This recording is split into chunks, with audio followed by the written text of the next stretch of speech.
नागरिक हूँ जहाँ छत्रपति शिवाजी और अशोक सम्राट जैसे राजा थे।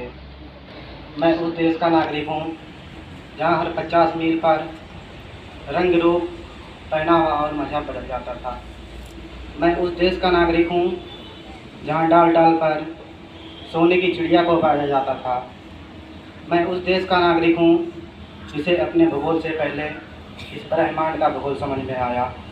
Good morning everyone, respected director sir, respected teachers and my dear parents, I am Riyazuddin.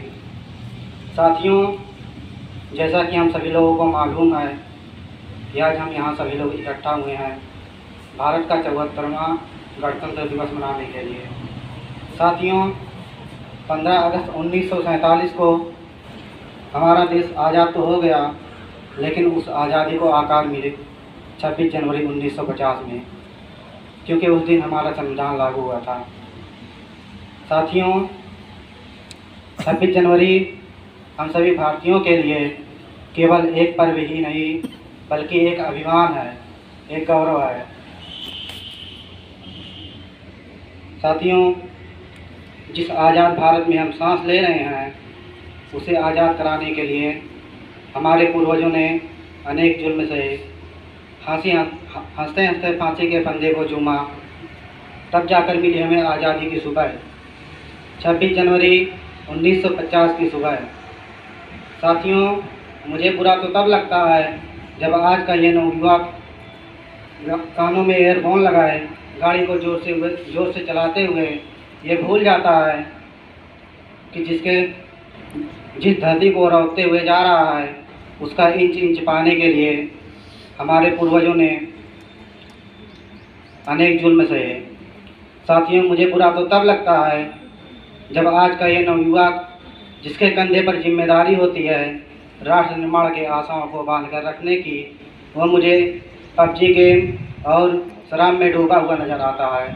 महोदय, वर्तमान समय में देशभक्ति और राष्ट्र निर्माण हमारे लिए एक चुनौती बन गया है।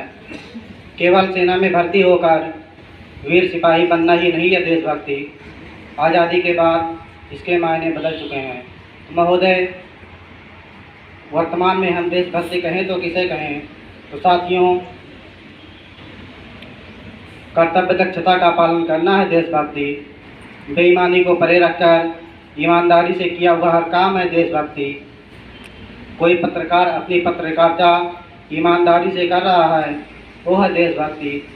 कोई शिक्षक अपने छात्रों को पूरी ईमानदारी से पढ़ा रहा है, वो है देशभक्ति। साथियों, हमारा राष्ट्र निर्माण तभी सफल होगा जब गरीब से गरीब बच्चे को अच्छी शिक्षा मिलेगी।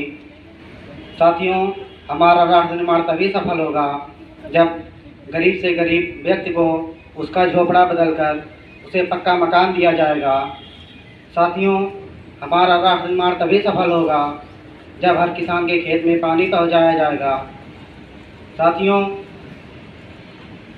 हम हमारे देशभक्ति के लिए बहुत कुछ कर सकते हैं। क्यों ना हम एक पौधा लगाकर पर्यावरण को अपना समर्थन दें? क्यों ना हम रक्तदान देकर किसी को जीवन दान दें? क्यों ना हम कूड़ा कचरा इधर उधर ना फैलाकर स्वच्छता में अपना समर्थन दें? साथियों, मैं ये नहीं कहता कि हमारा देश दुनिया का सबसे अच्छा देश है, लेकिन हमें वो काबिलियत है कि हम एक दिन अपने देश को दुनिया का सबसे अच्छा देश बना सकते हैं।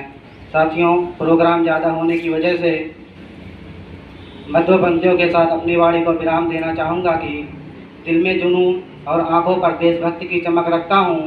दिल में जुनून और आंखों पर देशभक्ति की चमक रखता हूँ। दुश्मन की आवाज़ निकाल दूँ, इतना तो सिर्फ आवाज़ में रखता हूँ। जय हिंद, जय भारत।